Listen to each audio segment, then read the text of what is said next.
cho, cho, cho, do, trò, vo, cho, co, trò, mo, cho, trò, so, cha, chế, chi, cho, chua, chư,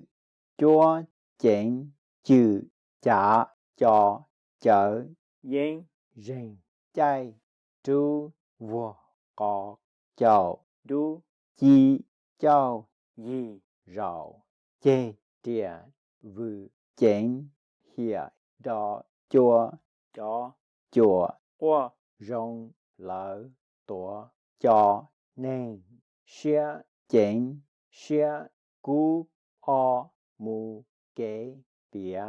chế, đế, chê, tề, co, chế, đê, chế, chở, trâu, lỡ, nữ, do, y, tu, nên, chờ, tề, co, trợ, lú, po, chậu, no, lú, chay, no, bê, no, bê, châu, cho, cho, chu, cho, kênh.